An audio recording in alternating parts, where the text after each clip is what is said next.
The Red Death had long devastated the country. No plague had ever been so fatal or so hideous.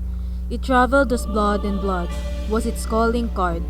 It was said to give sharp pains, dizziness, and brain damage. The infected will give symptoms such as unstoppable laughter that causes them to lose their breath, bringing the end of the victim. Once the Red Death takes hold, there is no stopping it, and within half an hour, its job is done. Welcome all of you to my Malacanang Palace. My very own Malacanang Palace. We have food to last a year, drink to last for 2, and entertainment in which will never get tired and will never care of this Red Death. I don't care about half of the country, for they have to sacrifice themselves in order for us to be safe, as they've elected me as an honorable president of this country. So I have called you all to my presence, 1,000 and happy, healthy friends.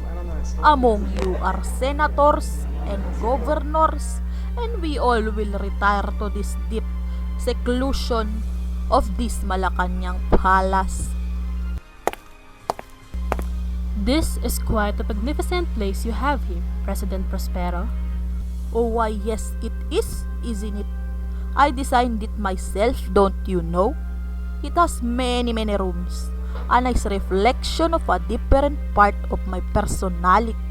It is quite majestic, imposing yet dignified, I feel. I was just saying how amazing my palace is. Oh, yes, it is strong and tall with huge iron gates. Yes, I know. You had first my underlings to bring metals and a huge saw. You made them create a huge and strong gate so that nothing and nobody could get in or out, no matter how sudden or impulsive anguish or rage. So I did, huh? Well, we have enough food and wine to see us through this horrid plague. Those beyond my gate and walls will no doubt fend for themselves. It is foolish to pay sympathy or give a damn about them. There is nothing we can do but to revel and see this disease out. Do I have a say about this? I bet none. So, where is this entertainment you promised?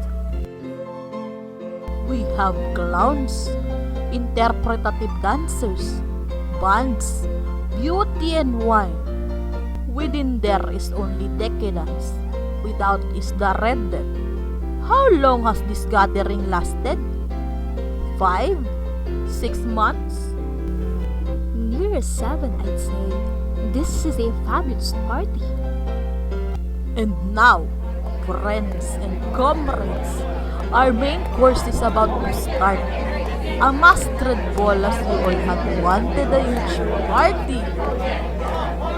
The ball shall take place among 7 rooms. Only one shall you see at any time, as they are far-spaced and irregular. The lights will determine what color would the room will be. This is the blue room. The second is purple, with its ornaments and colored walls. The third is green.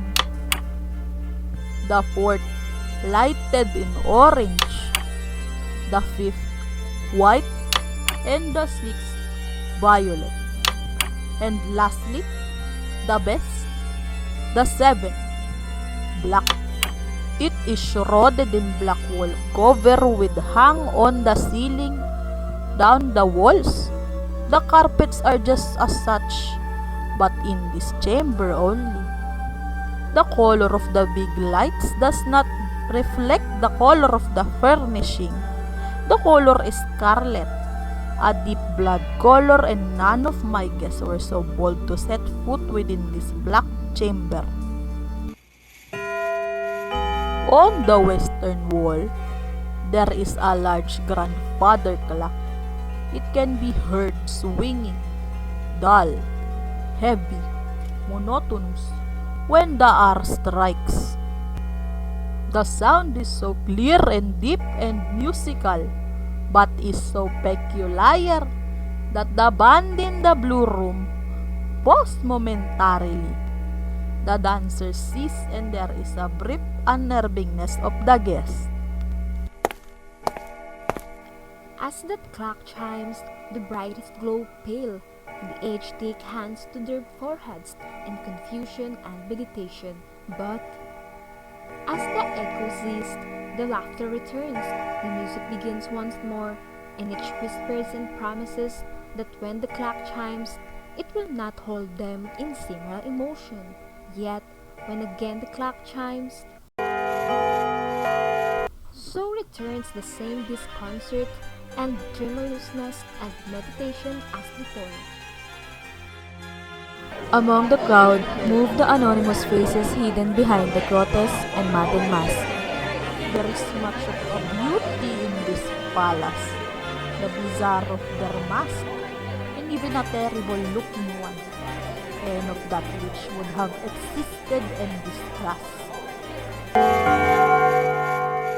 Are you all enjoying the party? The Red Death is here! What mockery is this? What a huge disrespect to the president! Who is this man? All 6 rooms were filled with revelers, but the last, the black room contained none. And as the clock struck, a presence was felt among the guests. A presence that none of us had noticed before the rumor passed by whispers around the palace.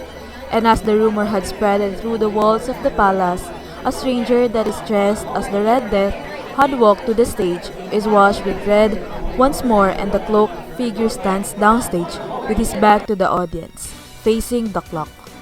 Terror! Of horror! Of disgust! Nobody of ordinary appearance could have caused such a stir among the guests. This guest has pushed the boundary of what this is night about. Even the hearts of the reckless have been shaken, and even those who are utterly lost, to whom life and death are equally humorous. This is a matter in which even they cannot find humor.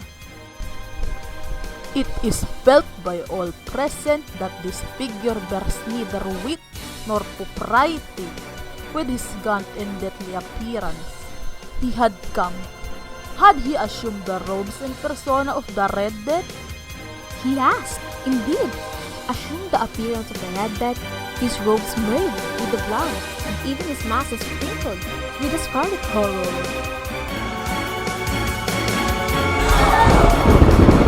When the eyes of President Prospero fell upon the spectral image, he was gripped by convulsion. In the first instance, with a strong shudder of terror, but the next, his brow reddened with rage. Who dares? As the president said in anger, the rest of the people entered, but are taken aback by what they see. Who dares to insult us with this mockery? Seize him! Unmask the rebels so we may know whom we must shoot at sunrise at the fields of the Malacanang Palace. No attempt was made to arrest the figure as he fixed the president with his deathly stare. Unhand me, stranger, before you perish at my hand! As the president raises the dagger, the Red Death raises a hand and the dagger falls from the president's grasp and hits the stage.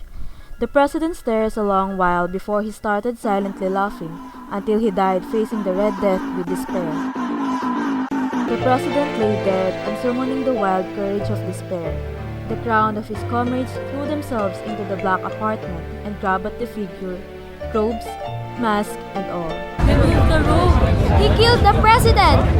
The figure who had stood tall within the shadow of the grandfather clock gasped in a terrible horror as they removed the disguise to find no tangible form beneath. And now was acknowledged the presence of the Red Death. He had come like a thief in the night, and one by one, the comrades of the president laughed in despair and disbelief, until they lost their breath in the unfortunate halls of the Malacanang Palace. They died each in the despairing posture of his fall, and the life of the grandfather clock expired. With the loss of the person, and the lights of the chandeliers went out, and darkness and decay and tyrant death held illimitable dominion over all.